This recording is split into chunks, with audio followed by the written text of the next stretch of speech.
Hi, Dawn Lewis here, and today it's a triple threat. I'm showing you mini cards, watercolouring, and Copic markers. We're using Three Amigos by Mama Elephant, and I am making this card using Copic markers, and this card using Zig clear colour watercolour markers.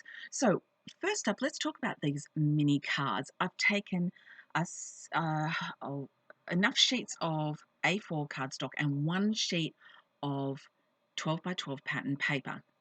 Now, what I've done is I get 4 of these mini cards per sheet of A4 paper. So 3 sheets of A4 will give you all of these mini cards. Now you'll notice at the top there's a little rip out strip and there's a hole in the center. I should be able to place the cards so that there isn't. But if not, you could just do 10 and get 2 across the top like that. And you'd have a little more left over. So what I'm going to do is actually attach the pattern paper to the front of the cards, not by cutting the pattern paper, but I'm going to apply some adhesive to the fronts of the mini cards, always with the fold on the left, and then I'm going to stick it down onto the back. So I'll stick down one, apply the adhesive, fold it open so I make sure I'm lining it up. Now this one you want to stick all the way on the right because we're going to leave a gap down the middle to account for that hole in the top. See that hole up there? So I've stuck down 4 across and I'm just using a large pair of scissors to trim all the way across and then to trim them apart. And here's the beauty of it. You've got the entire front of the card covered with the pattern paper and there's just one small strip left over. When you've done the whole lot, it looks fantastic. Now I did get a little close to one of the hole up there in the center, but what I'm going to do, literally that's all that's left over, is take one of these strips because they're the same height as the cards, and I'm just going to pop it over where the hole, that little tiny hole section is, and it gives a really cool contrasting border on the right hand side of the card. Now it was hard to choose, but I started with the Three Amigos set with the little fox. I have quite an affinity with foxes, and I have inked it up with Memento Tuxedo black ink and stamped it onto some Expressit cardstock. Now here I'm using RO4 to put down a really RO1 to put down a really light base of color, and then coming in with darker colors all in the RO grouping, that's RO5. And that way I'm adding in shadow and highlight, and it's regular Copic colouring. Now if you don't have Copics, stay tuned because I am using the Zig Real brush clean color water brush markers. Gosh, that's a mouthful.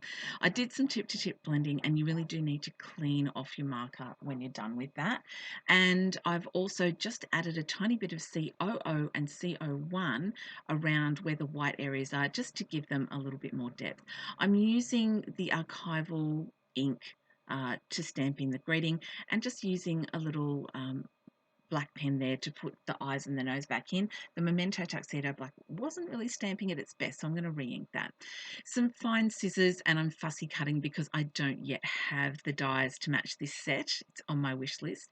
And I thought that I would cover up. Now, because that green strip down the bottom there has a perforated line, I thought I would cover it up using this gorgeous glitter washi tape. The beauty of this washi tape is that it doesn't come off on your fingers. You don't get glitter on you. I love that. So instead of just putting the stamped image straight down onto the card, I decided it needed a little grounding. So I've put it onto a strip of black basil cardstock and trimmed that down into, it's not quite a square, but that's okay. And then I've popped it onto some leftover red basil from another project and cut a very, very, very small border all the way around it. You could measure if you want to.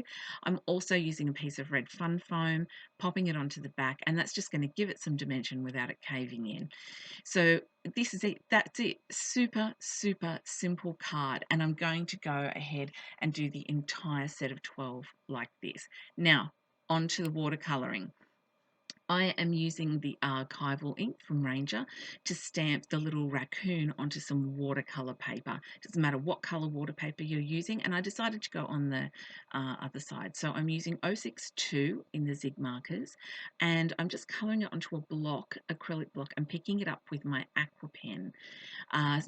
You could use a brush with water, you don't need one of these, and it came out really, really well. Now, I am sorry it's a little low. I'm going to adjust my camera so it's a little closer to me. I coloured with a lighter brown, and then I went, oh, such a silly duffer. It's a raccoon. It needed black.